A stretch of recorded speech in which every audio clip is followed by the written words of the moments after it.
Do not allow the media and do not allow those voices who control that narrative to delude you or to confuse you or to distract you away from these realities. American progress is our progress. American economic prosperity is us. So if we're not fighting for that, if no one's fighting for that, then no change is happening.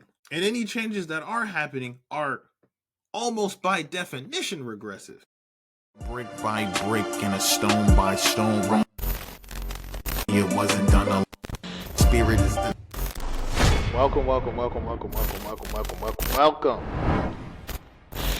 You are listening to Menstruction. I go by a black. Hey yo, let's go. It's me, BV, and this is the Reframe on the Black Velvet Radio program. And me, if you don't know me, I'm your host, the man who should be nicknamed Rex, because he's always got words that make you feel better than medicine. I'm Black Velvet. Now, I always try to start off the show with some energy, coming in with, that kind of delivery. But man, honestly, the way that I was feeling earlier in preparing for the show and knowing what needs to be covered today, I was not in a fantastic mood. I was not upbeat. And there's not much to be happy about. There's a lot going on right now, and we got some things we gotta cover, okay? And there's some irritation, some frustration, some annoyances, and just overall ridiculousness going on across the board. So before we get into that, let me make sure to say, if you're watching live, thank you for being here and catching that. Don't forget to go ahead and like, comment, and follow the show on the channel. If you are watching the playback, thank you for joining us as well. Same thing. Don't forget to like and go ahead and subscribe over there. And if you are listening to the audio playback, please give your thoughts and share with cool people. Now, there's a lot going on in the general landscape of things at the moment. We are approaching a hopefully resolution and closure to this government shutdown. We finally have Representative Grijalva has been sworn into the House of Representatives. So that is official. And that gets that 218 for the vote to release the files in regards to Epstein. We have a continuation of the termination of SNAP benefits and food assistance, and a lot of general federal funding for assistance programs. That is continuing. Of course, one of the major arguments that was made for terminating but coming to a resolution with the shutdown was to get those things back into play, right? Even though the big sticking point, the point of contention was supposed to be for the Obamacare subsidies, right? For healthcare subsidization, which did not happen. Nothing was achieved in that regard. And on top of that, for those that are receiving that assistance, that is still currently not available to them as of yet, and probably will still be hemmed up for at least a short-term future, as they're still working on actually bringing the shutdown to a close, which is now approaching 45 days. Which, speaking of 45 days, for a lot of federal employees, those that were furloughed, either decided to quit or were just outright fired, they too are still not being compensated, which 45 days in. I don't know about most people, but I am sure from the data that most people like myself who are working class Americans, 45 days without a paycheck is a significant problem.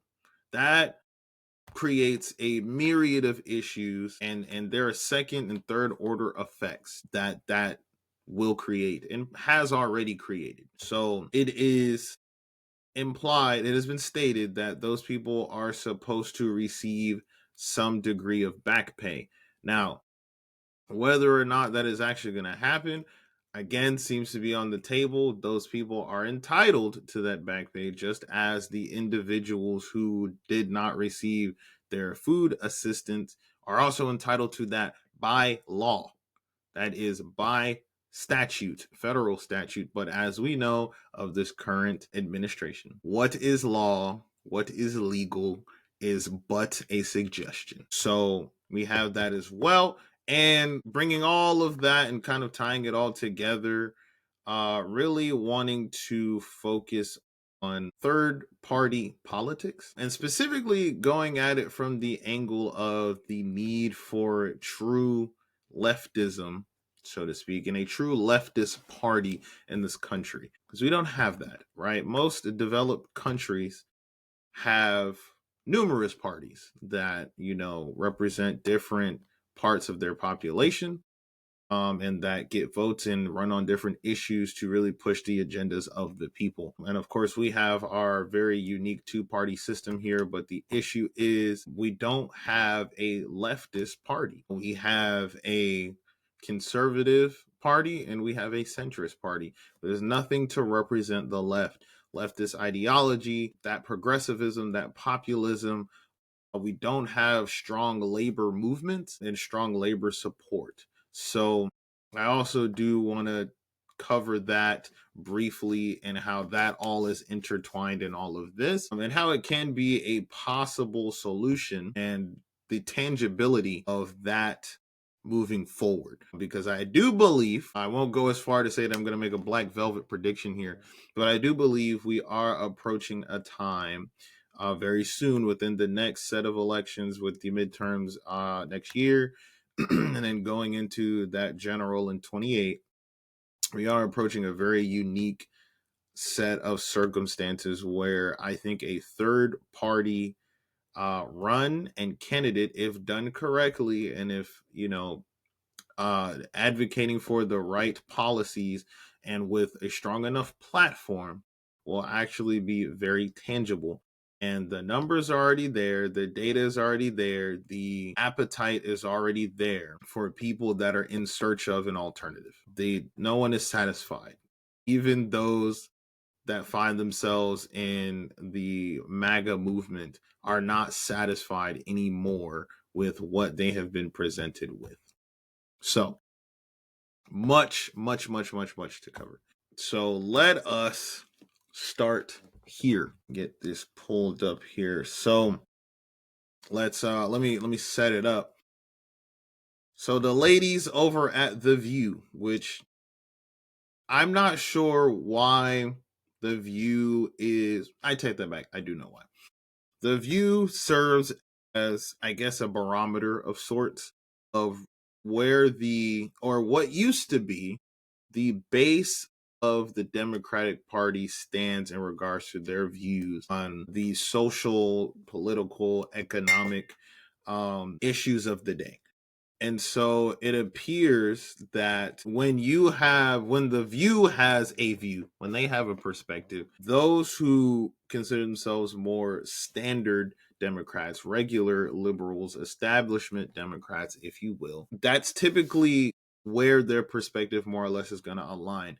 So when it comes to them having a dissenting opinion or something that tends to defer from the status quo, it does get a lot of coverage. And so right now, one of the bigger things that's in the news cycle is how they are on the F. Charles Schumer train, right? They are anti-Schumer right now. And speaking about, of course, the concessions and the overall cowardice of Democratic leadership in following this government shutdown. So they definitely have had a lot to say, and there's always some debate there, but of course, in my opinion, I always feel like they're very off base with where majority of the population stands, for one, but also, and I'm going to go on a slight tangent here before we get into the clip, I really don't like having people who don't have the same lived experience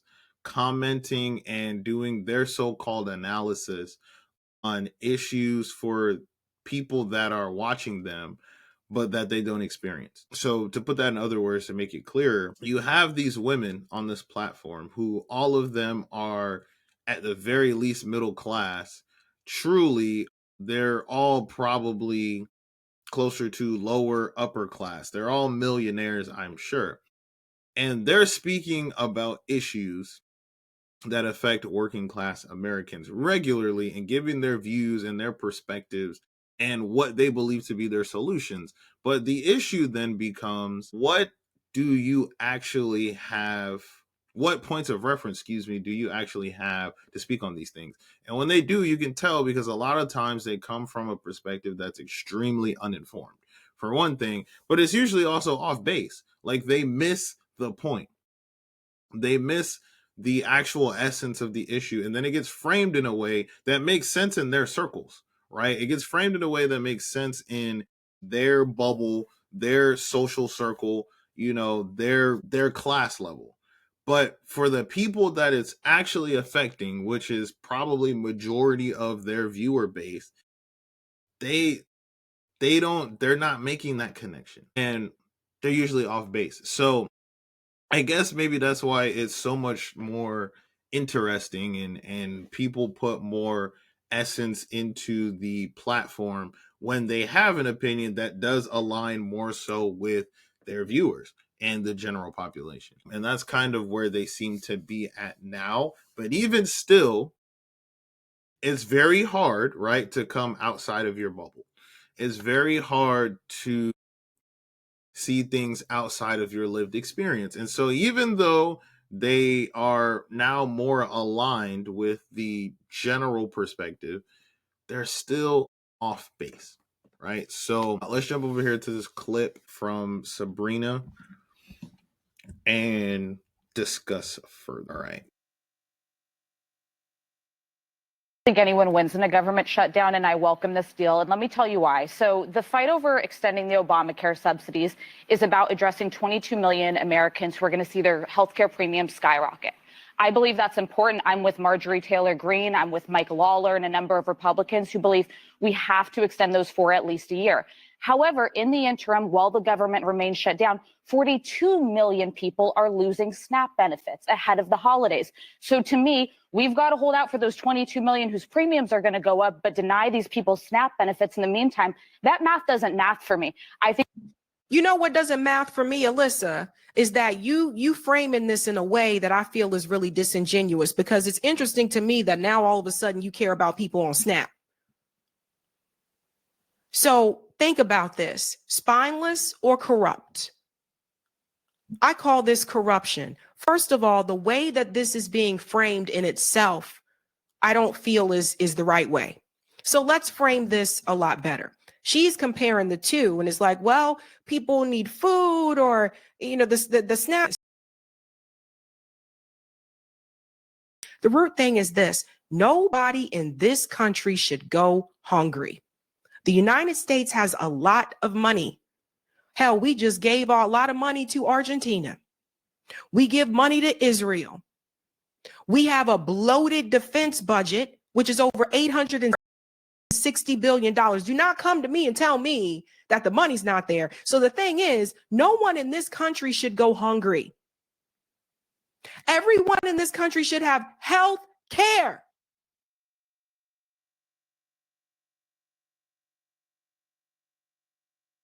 So, first of all, again, shouts out to Sabrina. Make sure you go ahead and check out video on her channel and follow her over there. She does fantastic commentary and has been very, very consistent on her uploads. We love to see it. But she definitely is making a very sizable point.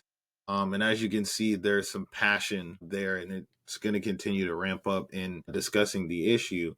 But you have Alyssa there, who I believe is a conservative, who basically has framed the quote unquote ending of this shutdown as an overall net benefit, the right decision to make, is going to benefit the most people due to, you know, the fight not necessarily getting the results that the Democrats are going for. But if you have to choose between basically she's making this false equivalency of if you have to choose between people, X amount of millions of people getting dropped, or I'm sorry, not receiving subsidies for their health care, or the people who are not receiving food assistance and those other forms of federal assistance, then it makes more sense that we go for the lesser of two evils, which, as Sabrina is getting very passionate about, is a, first of all, a ridiculous dichotomy, because as Sabrina said right there, we have the money, we have the money in our coffers. I know that there's this scapegoatism that happens where the conversation becomes about, oh, the deficit, the conversation becomes, oh, the budget, how are we going to pay for these things, yet we are able to conjure up annually trillions of dollars to sustain and fund so many other things, most of them being in regards to defense. So the money's there, right? And although it seems that our international profile is still waning, we still are the richest, supposedly greatest, most affluent country in the world. So saying all that to say, we have the money. We've always had the money. And even when we don't have the money, we have the money because we can just find the money. We can make the money materialize where we want it to materialize. So saying all that to say, it shouldn't be a dichotomy of either or. It shouldn't be a matter of, well, we have to pick the lesser of two evils. Why can't we have both? And it's not just a matter of why can't we have both, as in, why can't we figure out how much we can afford to put here and how much we can afford there? It boils down to, these are and should be considered human rights. There's no reason that there should be a conversation about healthcare, whether that be socialized healthcare, whether that be a single payer system, whether that be a public option, whatever it is. There shouldn't be a conversation about these people, this many people, the American populace can be covered, but then we're going to have to take money from another pool. We don't. We don't. We have the money currently to do that. There are numerous studies that exist about how much money would actually be saved in things like processing fees and the logistical costs of our current healthcare system if we had a public system, if we had a single payer system, if we had a unified system of some sort, uniform system, of some sort. And yet we keep going back to these talking points about, well, how are we going to fund that? Or where is this money going to come from? Or, well, we can't do that now. We have to wait until we can make a different agreement. Meanwhile, you have, 22 million Americans that aren't going to be able to sustain themselves and feed themselves. You have these things being framed in such a way as if that money doesn't exist. But clearly, and where the issue comes in, where I think some of Sabrina's frustration comes in, and I share that sentiment, is presented in a way as if, again, we're trying to cater to, care for the most people as possible and make sure that they're taken care of. Right? So we had to stop this battle so that people can retain their healthcare, or I'm sorry, not their healthcare in this case, so that people can retain the food assistance to be able to eat and be taken care of, feed their families. But that's a bullshit dichotomy, because you don't care about people's health. Because if you did, you would be pushing for as much as you can. Sustenance is one part. You think there aren't people that have health issues? You think that being at the brink of financial turmoil to get standard procedures done isn't part of your general health? People foregoing health insurance, foregoing procedures that would be life-saving and in a lot of cases act as preventative care? so that things don't have to get to that terminal level where you do have to get specialized procedures, where it does cost more to get done. That's part of that health. So if that's something that you really cared about, there wouldn't be a battle in the first place. There would be more of this compromise that they then try to turn around and blame the other side for. Blame Democrats, blame leftists for not coming to the table to do the compromise that they're also not offering. This is how the narratives get reshaped. And we're going to talk about it a little bit later in the show about how crucial that health component is as well, in regards to specifically the racial and class dynamics that go into that. Because again, going back to my point before, these people that sit on these panels that want to have these group think sessions, want to have these speakeasies, fireside chats. We're going to sit around and just chat about the issues of the day, even though we have no points of reference. We don't have any real connection to this world. They're set. How many people on that panel do you think are even concerned about their health care? They can afford most of anything that they would need to get due, but they also have enough money to get enough regular care that they hopefully don't have to do anything specialized. They don't have any crazy procedures that need to be done. But even if they did, they could probably afford it, which is not the reality for majority of Americans. More so, you then have people who are disproportionately affected by these things. People that look like me. People of a darker melanated skin tone. We are disproportionately affected by those things. To bring it up again. But we gonna do it, damn it. Because here's the thing. A couple years ago, there was an action called Force the Vote. And the idea is that you would force the vote against Nancy Pelosi as speaker to bring a vote for Medicare for all on the floor. Now, a lot of pushback that came from that was that, well, it's not going to pass anyway, so don't do it. But the strategy of Force the Vote was to get the politicians on record. So the politicians that voted against giving people health care during a pandemic, they would go on record, and those Democrats would face a primary challenge. Now, that was 2021, correct? Okay. January 2021. It is now 2025. Those people could have been replaced. We may not have been in this situation because if we passed universal health care in this country, we wouldn't be in this situation. People wouldn't be holding on to Obamacare and like, oh my God, the subsidy here and the subsidy there. People wouldn't be holding on to these things. Obamacare is just a Band-Aid on a wound. Obamacare is not healing the wound.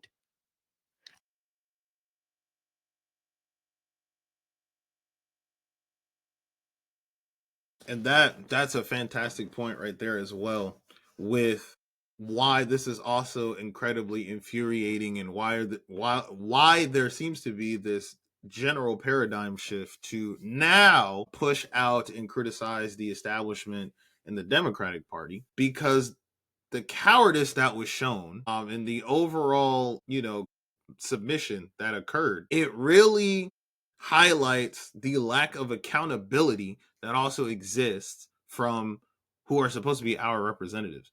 Because in this case, by not holding out, right, by not towing that line, we now don't get to put the Republicans, who have an uber super majority right now, on record as maintaining these things, as pushing this forward. That's not on record now.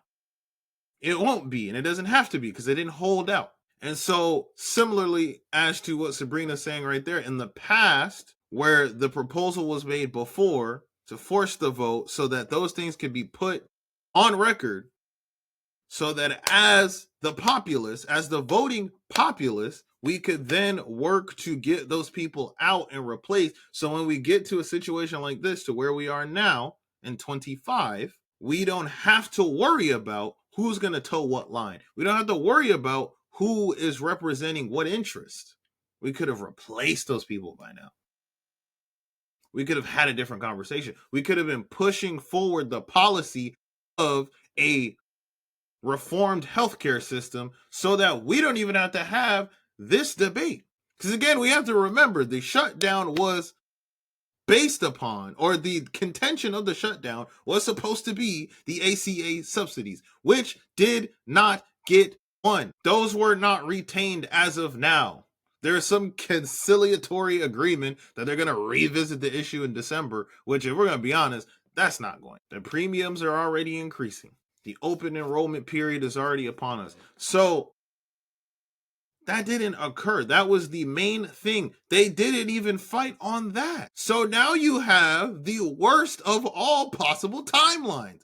They didn't fight on the thing that they started this whole thing for, elongated the process. The shutdown happened. People lost their assistance. People lost their jobs. People lost their paychecks, which means they now have added stressors because the health portion was already stressful enough. You already have to worry about possibly going into bankruptcy to have decent health. God forbid you have to get a specialized procedure for something. God forbid you have a comorbidity. God forbid that you have a pre-existing condition of some sort that's outside of your control, something you inherited genetically or whatever the case may be. You have that you have to worry about already. Then, on top of that, you're not being compensated during this time. That's added stressor, which, let's add that on top of consumer price indexes have only been increasing.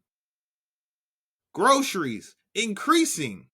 Insurance, increasing. Electricity, like we talked about on last week's show, increasing due to, in part, these AI power centers that are being built in our backyards on our power grid that they're not paying to reform and restructure to make it more efficient is increasing your electricity bills. So you already had all of these pieces of the process that are acting as financial stressors. All of that was exacerbated by this shutdown. At the very least, what you could have done for the people is get the one thing that you were fighting on, and you didn't. You submitted. And so it is no wonder, it should be of no surprise, that now those who are pro-establishment, those who are on the team of, your standard run-of-the-mill Democrats, now they have a lot to say because they didn't win anything. They proposed, but they didn't win anything. So shouts out, big love to Sabrina. Again, please go and check out her channel as well. Savvy Sab, she's doing great things over there and will remain consistent on all of those things. Hopefully, she's doing fantastic work over there. Now, I want to transition ever so slightly, get this pulled up, because this is the part that I feel gets overlooked a lot in this conversation as well. Actually, you know what? I think I had this pulled up here. Let's see. Okay, so I want to focus especially because the reality of the matter is the media apparatus that have the ability and resources to produce the right messaging and to actually not only do the research but provide the analysis as to the peripheral effects of this shutdown, the peripheral effects of this current administration and holding out on certain policies, on the eradication of certain policies, the erosion of certain industries and government programs. They will not, and so far haven't done a great job at discussing how those things are going to affect people down the line, and more specifically, how it's going to affect minorities. Let's just start here and make sure that this point is acknowledged up front. Whenever something major changes economically, and I want to be clear, when it's negative, whenever there is a downturn, whenever there is a reduction in some kind of assistance program, whenever there is a further division or extension in the wealth gap, it will always disproportionately and more directly affect minorities. people of color, black and brown, whatever term you want to use, it will always disproportionately affect us. That does not get covered and that does not get discussed enough. And so now, what I don't want to happen and what I don't want to get lost in the ethos, now that people are, the general public, most people who aren't aggressively into politics and who only read the headlines, do not be deluded into believing that things are now going to get resolved. Just because they're working on ending this shutdown does not mean any success has happened. Doesn't mean that things are now about to get better. Because here's the reality. Most of you are already seeing what's happening in regards to travel. TSA agents, with the air traffic controllers. That's not going to resolve itself next week or the week after that or next month. And we're going into a holiday season back to back. That's not going to resolve itself in that time. Is the media going to tell you about that? No, they're just going to point to the little part where they're like, yeah, we have these delays. Yeah, we have these closures. Yeah, this many flights got delayed. Where's the analysis? You're not going to get that. How long is this going to last? We don't have anything to tell you about that. Who does that affect directly economically? The people who work there? We're not going to tell you. So that's where you have to have media like this that's going to come in and talk about that part. So that's number one. Number two, also understand those federal employees who were furloughed or who got fired or who quit during this time, even as they work on closing up this shutdown and allowing those people to get back to work, there's going to be a backlog of all kinds of shit, for one thing. So that's going to affect and slow down the process of adjustment. But also, a lot of those people are not coming back. The workers that are gone are not coming back. I mean, who's to say you even get the same quality of work for the people that do come back? Let's be honest. But even then, and I said this on the last show, and I'm going to continue to say it, the largest employer of black people in this country is the federal government. So when these things happen, it affects the general populace, but you also have to understand how it disproportionately affects in the periphery on the second and third order effects, black and brown people, black and brown Americans that look like me, you, and the rest of us. That's that, but they're not going to cover that. How many outlets are talking about that? They're not. Let's go here for a general overview of those disproportionate effects that this shutdown is going to have. So, starting with the wealth and asset gaps. Even as wealth for black households is increasing in some respects, the racial wealth gap remains massive. Housing ownership disparities persist. 44% home ownership for black households versus 73% for white households. Because people of color are less likely to have investment wealth, they don't benefit as much from market appreciation. And I don't know, I'm probably going to cover it on another show as well. This crazy proposal for a 50-year mortgage that was thrown out by the Trump administration as well. How utterly ridiculous it is, for one thing, but also how much it shows how people don't understand and seemingly haven't learned from all of the setbacks and mistakes of the 2008 Great Recession, and how it seems like we're doomed to just repeat that shit and experience it again. But that'll be on another show. Policy impacts. One report argues that under Democratic administration, black and Latino incomes tend to grow faster and poverty and unemployment decline more. Under Republicans, those gains are smaller and reversed. Recent analysis finds that the agenda of the current Republican leadership poses a triple threat to black households via legislative, executive action, and tariffs. Again, this is what I was just talking about, that disproportionate economic effect. It hits us harder. It hits everyone across the board, except for the top 1%, pretty terribly.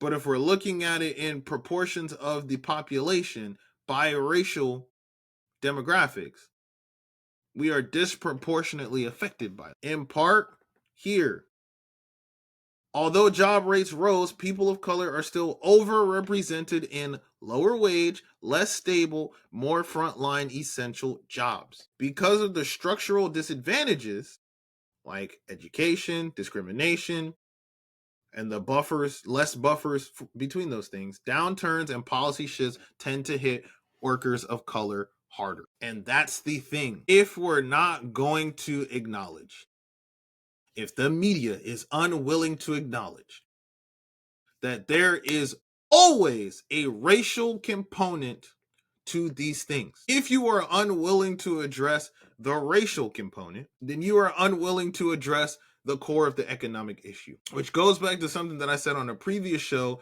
about how you have to be very careful as someone who's very pro-capitalist and pro-black, because 9 times out of 10 those things are actually against each other. They are antithetical to each other.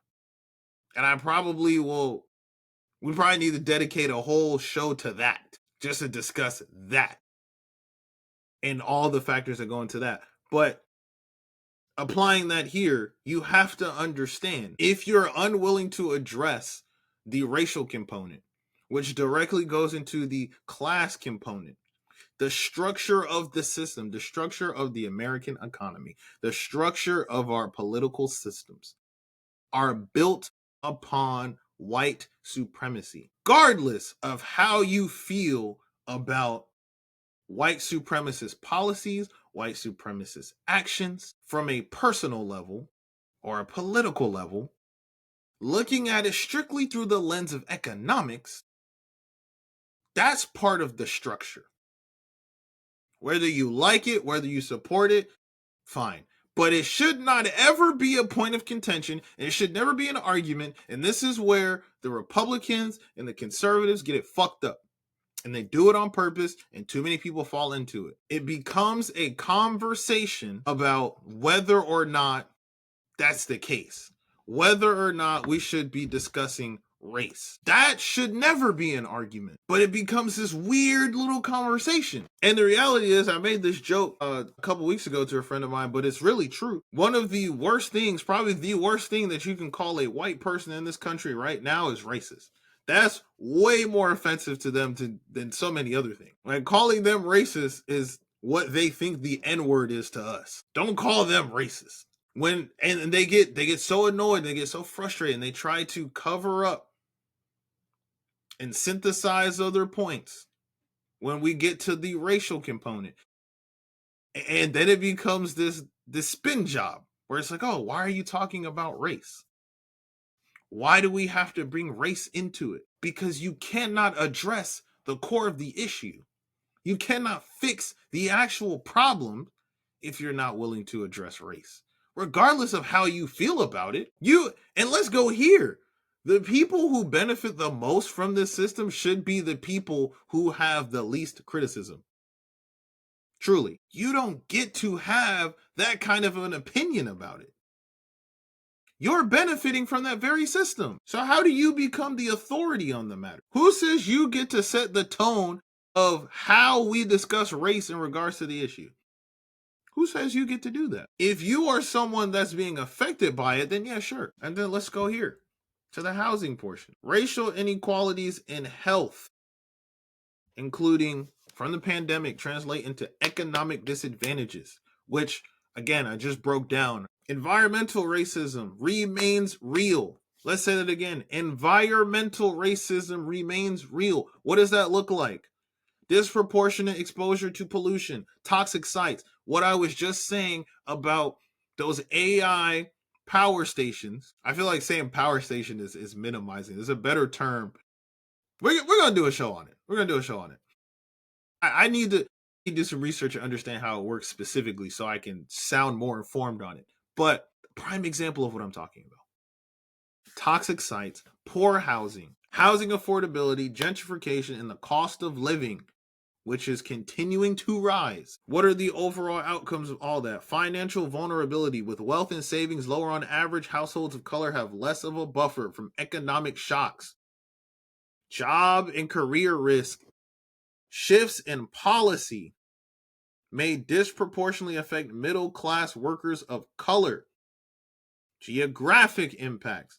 Because communities of color are often in places with weaker infrastructure, older housing stock, less investment, they can suffer more when economic or environmental conditions worsen. But who do you see covering that? Where have you seen a story addressing that portion on your CNNs, on your Fox Newses, on your MSNBCs? When have they discussed how pushing forward with this shutdown has been exacerbating all these things? Of course, they didn't have much to say when it was going on, when it was supposed to be about healthcare, and not even reforming the healthcare system, which is really what the conversation should be about.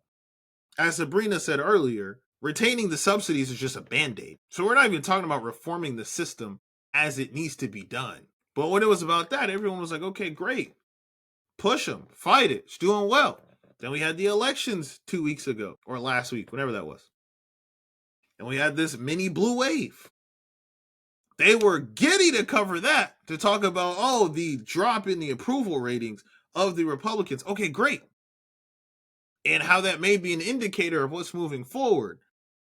The Mamdani win in New York City. Okay, that's all great. But that all became the distraction. And of course, now everyone's going to start focusing on the Epstein stuff again.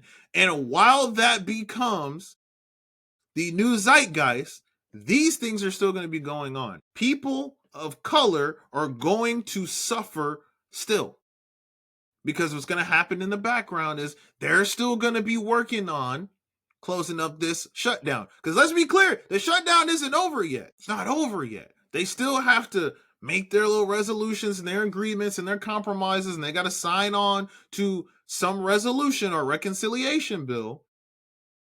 And then it's over. If you go to the web, do I still have it up? Look at this. The shutdown clock is still ticking. That shit says 43 days. It's not over yet. So don't be deluded. It's not over yet. Why I need us to pay attention. I need the Black and brown Americans to pay attention. I need the millennials and younger to pay attention, because this is our economy. These are our financial woes in our future that we need to be paying attention to, because we're going to inherit all this shit. As you can see, our current representation is either becoming ruthlessly ineffective or they're fucking dying. The number of people that are serving in our Congress that have dementia is actually terrifying. It is also incredibly ironic if we roll it back to what we were just talking about in regards to healthcare and generalized healthcare. Because let's be honest too, a lot of those people that are still serving is because of those benefits that you get as a public official. Not just the pay, but you get the healthcare benefits, the savings plans, the pensions, whatever else that's guaranteed to you. Because while other civilian federal employees have not been getting paid, while the regular American populace has not been able to eat, doesn't have that supplement, and still do not have that supplement currently as we are speaking, those sitting Congress people, representatives, senators, have continued to get paid. They always manage to pass their bill when it comes to their funding. They get that in spades. We don't get that as the American citizens who, by the way, outnumber them, number one. Number two, who put them in office in the first place. But they don't got our backs. But they don't hesitate to make sure that them tax dollars end up in their pockets and they getting paid. So it's ironic also. But bringing it back to the point, you have these people, they're aging out. They've long been out of touch. And now it seems like finally the electorate is taking action and the referendum is happening. Okay, great. That's great. But let's understand and keep in perspective that due to those factors, this is what we're inheriting. And so if we do not keep in our perspective these parts of it, which I know a lot of us are because we're living it, but I also need you to stay informed and stay locked in. For those who are not as politically engaged, but also for the ones who are. This is why it's important. And then the last point, the generational disadvantage. Because of historical policies, redlining, segregation, less access to investment, which, speaking of redlining, we'll probably cover it on the next show as well. The Supreme Court case right now for Louisiana in regards to redrawing their district map, and the Prop 50 measure passed in California, directly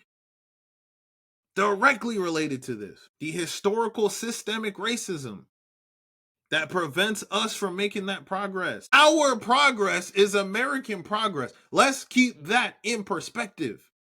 Do not allow the media and do not allow those voices who control that narrative to delude you or to confuse you or to distract you away from these realities. American progress is our progress. American economic prosperity is us. We are the workforce. We are the labor. Our issues getting addressed are then would have the ripple effects that lead to the policy changes. So if we're not fighting for that, if no one's fighting for that, then no change is happening. And any changes that are happening are almost by definition regressive. So it's really the biggest point that I want to make sure is understood, the generational impact, because we are now that generation that's coming up into our prime years. We're supposed to be our prime years of working, of living, of engaging, of generating income. And we all know realistically how that's been going so far. We all know how it feels when we go into the grocery store. We all know how it feels when we pass by the pump. We all know how it feels when, excuse me, we have to pay those monthly bills, that rent, that insurance, the utilities. So this is us. If we care to not have to continue to have these systemic, generational roadblocks, then we have to focus on these things now and understand that the racial component can't be avoided. It has to be addressed.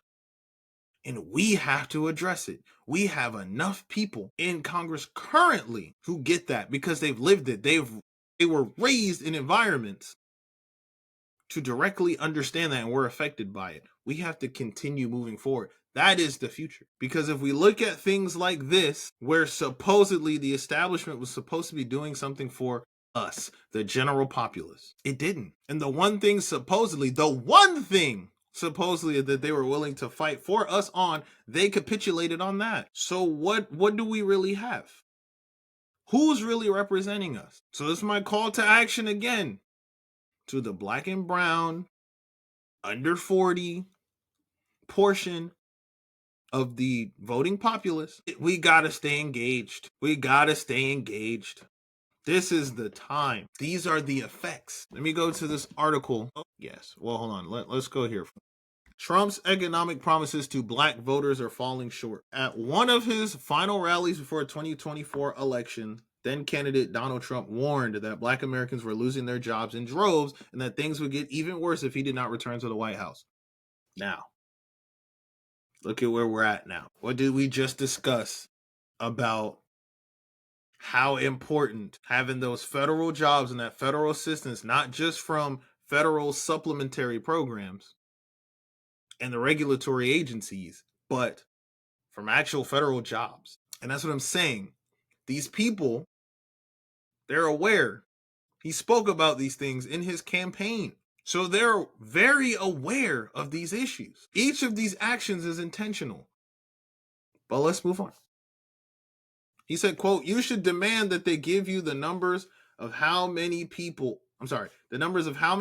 people are going to lose their jobs. The African American population, they're getting fired at numbers that we have never seen before." And you know what? He's motherfucking correct. That's true today. 2025. And he is the president now. Again. He is directly leading to and causing this to be the case. They are aware of what's going on, but yet somehow a significant portion of the black population shifted their vote over to the Republican Party in 24. Now, part of it I understand, and I covered it in my election coverage, which is on the channel as well. You can go back and find that. I said then that the Republicans did do a better job on their messaging about the things that affect working class Americans, which is mostly going to be microeconomics, affordability, healthcare, insurance, groceries, housing costs. Those are the things. Well, here we go. But with Trump back in office in January, an already fragile financial situation for Black Americans has worsened. Upset by inflation and affordability issues, Black voters had shifted modestly toward the Republicans last year on the promise that he could boost the economy by stopping border crossings and challenging foreign factories with tariffs. Do not be distracted and be deluded by these issues. I gotta say it again. They will come up with every distraction. The issue is immigration. It wasn't. The issue is the offshoring of jobs. It was to an extent, but not so much so for Black and brown Americans. Where are we now? We are seeing exorbitant levels of deportation. We're seeing extrajudicial deportations of American citizens, and the tariff, which just recently got pulled back. Are we in a better position now? Let me ask you, dear viewer, do you feel that you are in a better financial position now? Do you feel more stable and more secure now? Yet a recent spate of economic data instead shows a widening racial wealth gap. Black unemployment has climbed from 6.2% to 7.5% so far in 2025, the highest level since October 2021. Black home ownership has fallen to the lowest level since 2021, according to an analysis by the real estate brokerage Redfin. Earlier this month, the Census Bureau said the median Black household income fell 3.3%. This is what I'm talking about. All the factors coming together in real time. Unemployment for us has risen.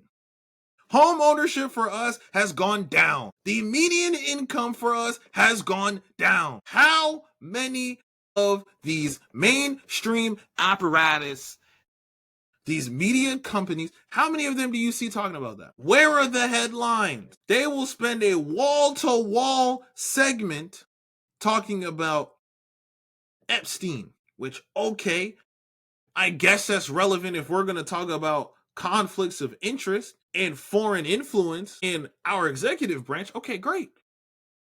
But we already know what it is. We know what kind of games and dirt they were getting into, and they were touching and doing whatever they were doing with children. Okay, sure, everyone's on this, release the Epstein file. That's great.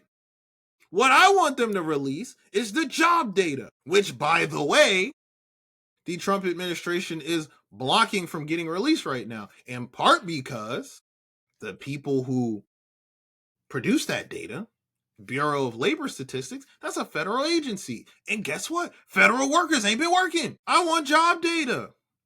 I want to see this economics data. And the reason that they're holding that shit up is because these are the realities. Black unemployment up. Black ownership, home ownership down. Income down.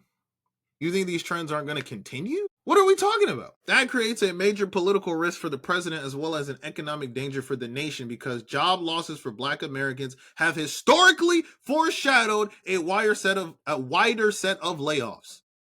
This is what I just said. When it affects us, it affects the economy as a whole. That's how the system is built and developed. As I saw in an article, I don't know if I have it up, it was stated somewhat eloquently, the state of Black Americans, economically speaking, is like the canary in the coal mine. When we're struggling, when we're speaking out, when it's time for us to really affect change because we're in a bad spot, that means it's really bad. Think about how proverbial that is. But yet we have that level of influence on how things are perceived for our economic health and development, but we don't get that power. We don't get that equality. We don't get that support. We are put in positions to be disproportionately affected with tariffs that we didn't ask for. We didn't vote for that. Reduction of federal dollars and federal assistance that we need. Defunding of programs that attempt to solve, or at the very least put a band-aid on the structural issues that lead to these same disparities. But we don't get that. Oh, it's right there. I didn't even see the quote that I was talking about. Black Americans are often the canary in the coal mine. What else do we need to talk about? And so let's transition here. Why all of this needs to become a culmination of looking forward and where we should, as a country, but most specifically as young Black and brown Americans, where we need to align our vision, politically speaking. And that is for a third party, realistically, or any part, if not a third party, even though I think the only way we're going to achieve it is through a third party, a party that represents our ideals, a party that represents and supports and pushes the policy agendas of the processes that are going to dismantle these things, that's going to ensure economic success, that's going to ensure wealth equality moving forward. I really, really, really cannot emphasize that enough. Let's go here. From the center, budget and policy priorities. Republican agendas, triple threat. Then this would say R. A triple threat to Black households' economic well-being. A triple threat. Let's go here. Hold on. I'm right here.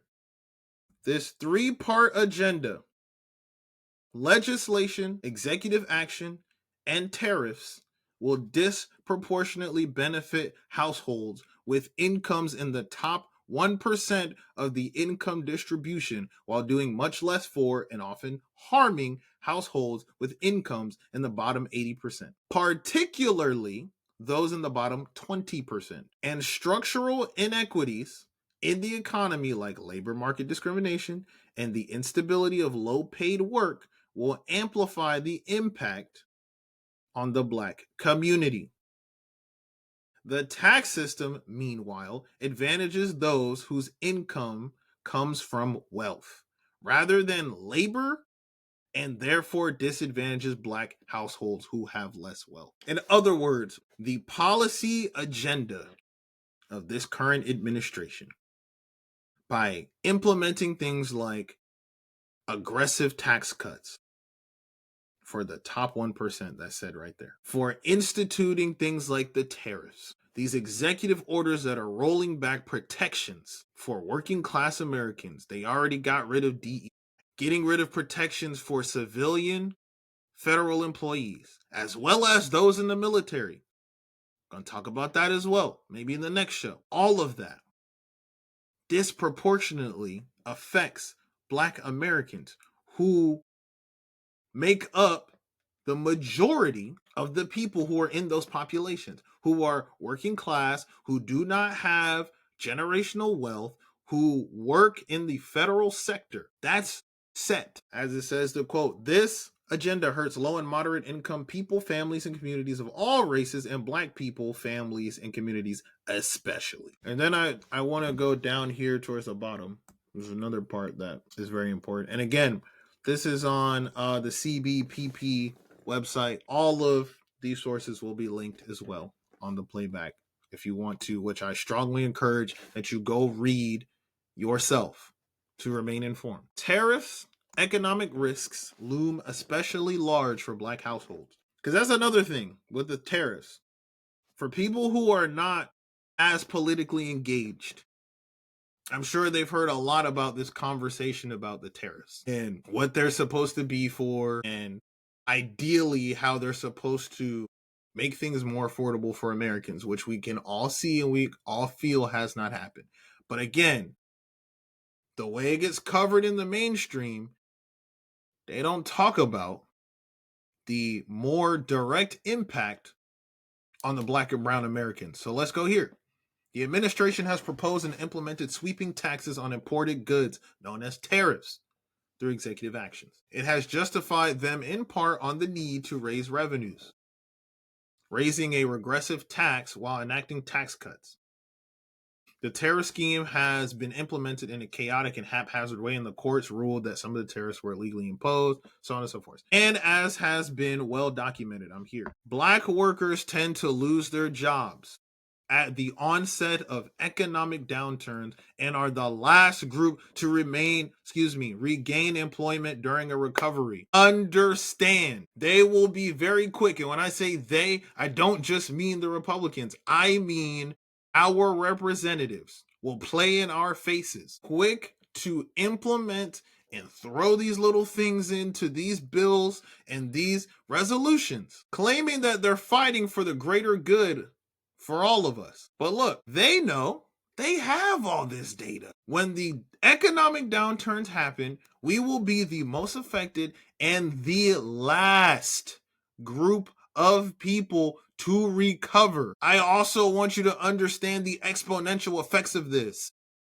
Meaning, when they inevitably fuck it all up again, while we're still recovering from the last fuck up, which applies here, now, today, as I just read in the last article, still recovering from 2021, which was what? The pandemic, which, yes, did affect us disproportionately as well. We're not that far removed from that. We're still recovering economically from that. And now you got all these tariffs. Now you have these aggressive tax cuts. Now you have this reduction in federal protections. Now you have the defunding of the federal food assistance and so on. We haven't even been able to put the pieces together from the last one, and they're already burning shit down for the new ones. Where were you going to hear this covered? How many headlines, how many stories in the news cycle are talking about that? We'll talk about Epstein all fucking day. Talk about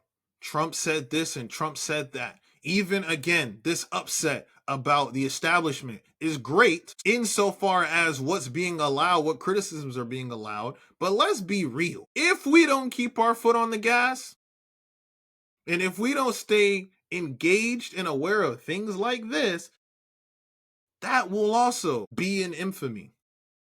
It will serve for naught. So let's keep this in perspective. This is the time where we have to push those things forward. And then I want to go down to this graph. It says figure 4 shows that unemployment recovery takes the longest to begin for Black workers after a recession has technically ended. Businesses with Black owners and clientele will also face more harm from the tariffs. We go here. Large corporations and politically connected companies can get exemptions from tariffs because they can afford armies of lawyers, consultants, and lobbyists. Only 1.6% of Fortune 500 companies have Black CEOs. And when I say they, I'm talking about white corporate executives, business owners, can afford to stave off some of these inequities. These structural shakeups, they can withstand that. They already have the exponential effect of the resources they have accrued and inherited. We don't have that. Again, we're still trying to pick up the pieces from the last one and the last one and the last one. Let's go down to this graph right here. Look at this. Job recoveries take even longer to begin for Black workers than 1990 recession. Look at this. The downturn for white people started sooner. Even for Hispanics, started sooner. It took 11 months, let's just round it up, an additional year for the decline in that unemployment. An additional year. 2001, it took a year and 9 months, almost 2 years. The Great Recession, 2008, a year and 2 months. I want you to think about that. Put that in perspective. Think about For those of you that have been directly affected by the shutdown, like myself, and if you haven't, the people that you know personally that have, the stress, the confusion, the desperation in some cases that you felt, and this has only been a month and a half, and you multiply that by 10, multiply that by 20, a year, that feeling of dread, that feeling of desperation, confusion, annoyance, frustration, and you multiply that and you feel that for a year. 2001, it was almost 2 years. And you think that either of these parties are representing that? And when I say representing that, I mean representing you as the people who have to absorb this. Us. They're representing that. They caused it. The deregulation, the bailout. You think they give a fuck? Come on. But what the mainstream media will say is that these are radical ideals. They will say that to propose something like a third party, to propose more socialist and progressive ideals is still too extreme. That's radical. It's impractical. We just went through the fact sheet. It is practical, and not only is it practical, it is the proper solution, because what we do have, the status quo as it exists, the establishment as it exists, the parties as they exist, got us all of that where we are now. So tell me, help me understand, help all of us understand CNN, Fox News, MSNBC, CBS.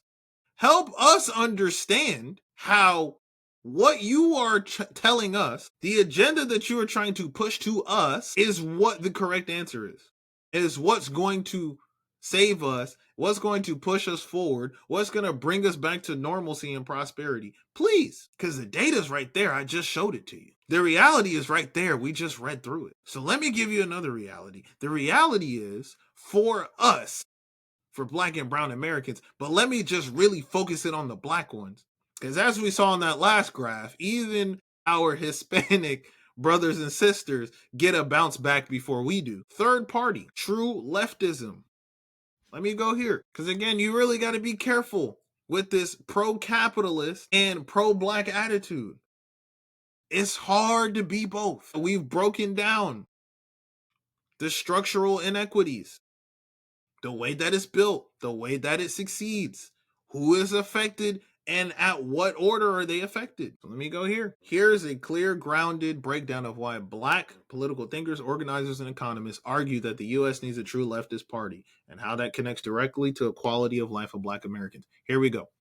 The core idea: Black Americans' material conditions are more aligned with leftist policies than with policy agendas of either of the major parties that currently exist.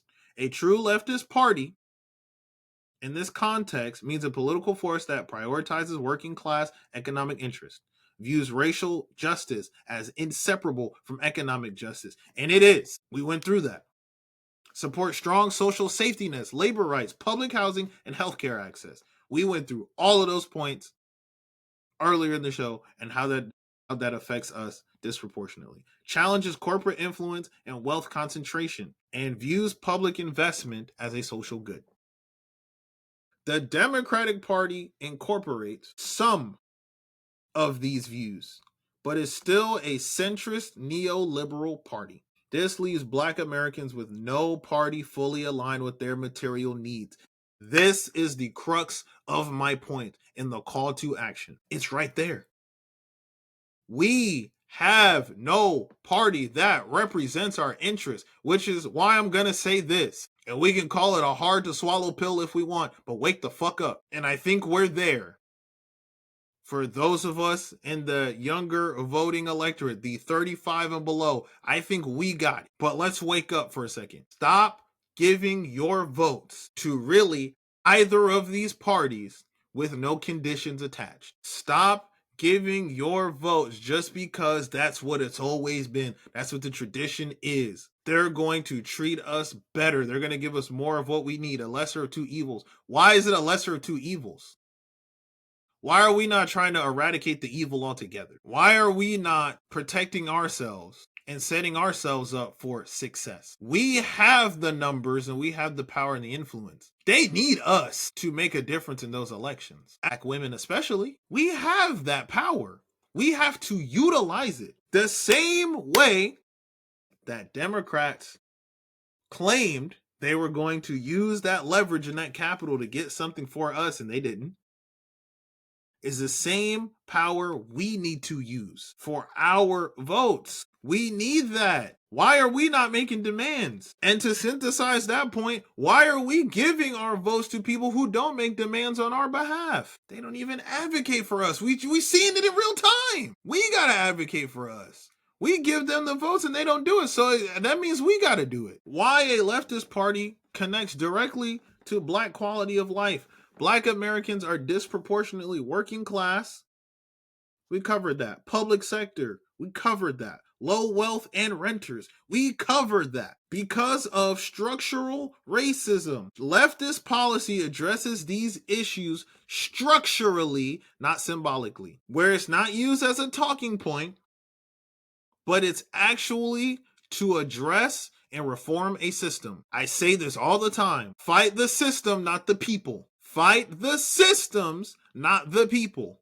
Because people come and go. And you see people from different walks of life and different backgrounds and different age groups do some of the same shit and fuck over the same people. How? Because the structure didn't change. How these policies, leftist policies, would materially affect Black communities economically.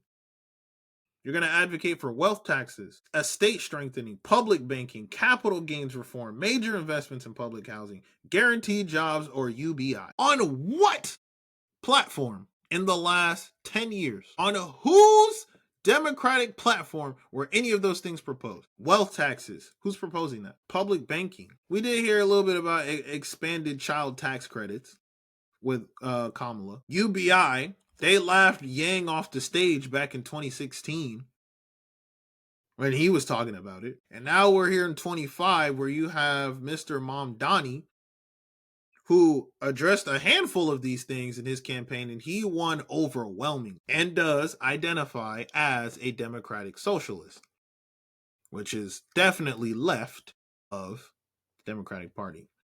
Moving forward, labor power, strengthening labor laws, raising wages, reducing racial pay gaps, and increase benefits and protection. Focusing on labor because we are the labor. Labor movements, labor unions, that directly affects us. Come on now.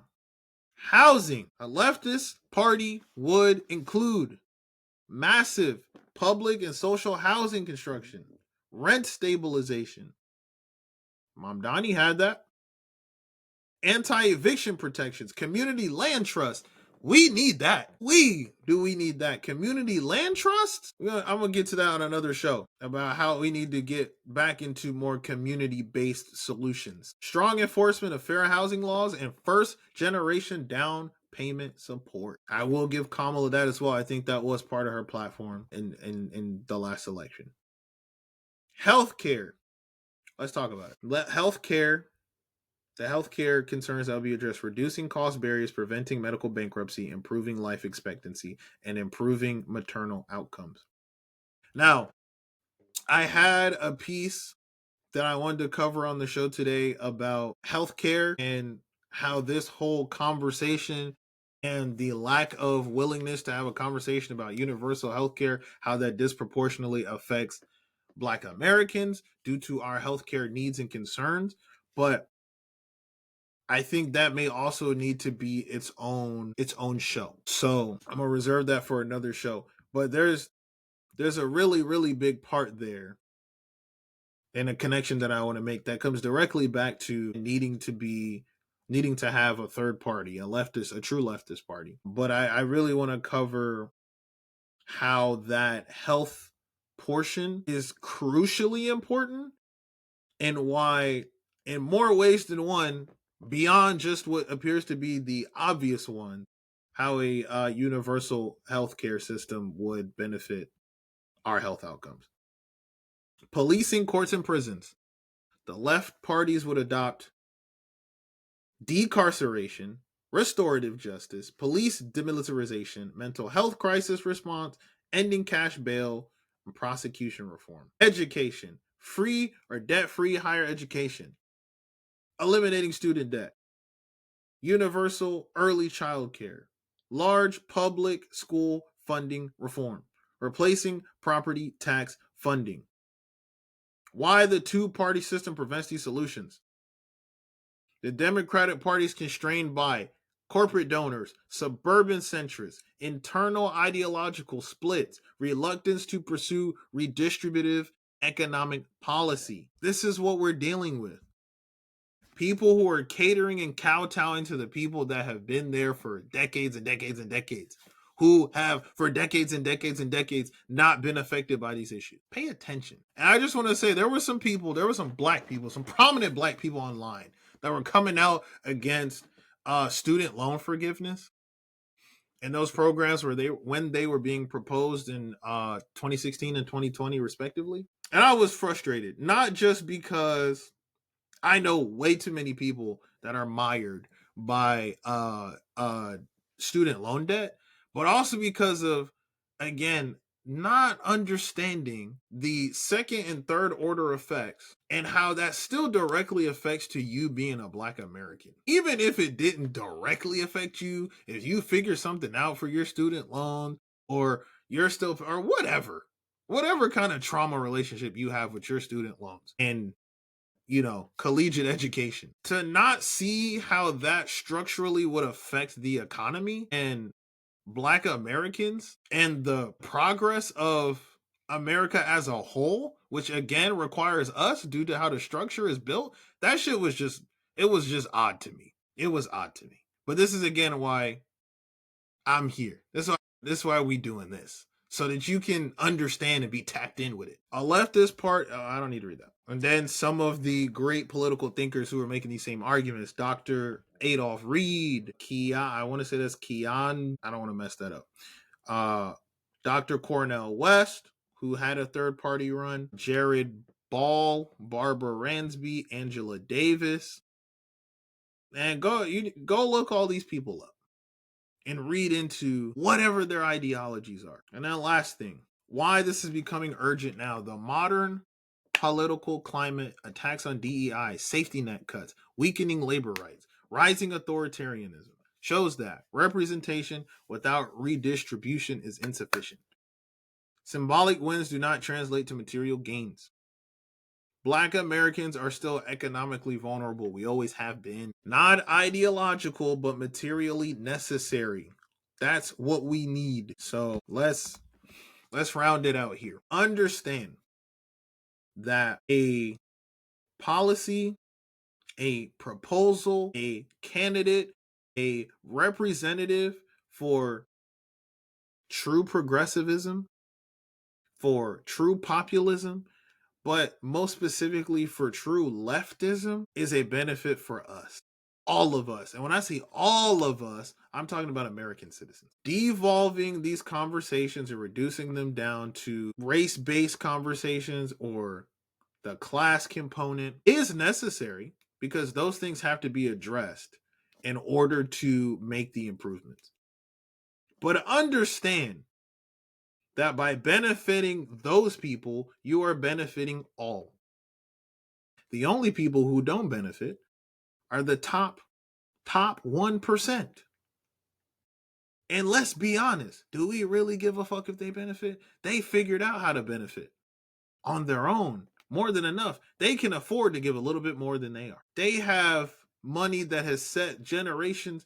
Their children's children will be set. So we're not worried about them, because they also don't make up the majority of the population. So who do you care about? You care about your well-being? Do you care about your potential children's well-being? Do you care about your friends and family's well-being? Because I have to keep bringing it back to this point. This is the world we're about to inherit. It's going to be our economy to work with, our Congress to deal with, our environment to deal with, our society to deal with. It is not long from now when the majority of the people that represent us will be millennial aged and below people. It's already happening. But if we are not going to take an agenda, if we are not going to make a plan, if we're not going to continue to be aware and actually push to reform and rebuild these structures, we are not going to have any improvements and do any better than our predecessors. So we have to understand that. Let us really be completely engaged with that. Let us really be tapped in there and understand all of those portions and how all of those pieces work together and why we have to continue to be engaged. We have to continue to take action. We have to continue to push left. We have to continue to be progressive and understand the populist ideals that are going to make our lives worth living, to make our lives safe, to make our lives financially stable, to make our lives healthy. Again, forget the personal aspects of what you feel about different political ideologies.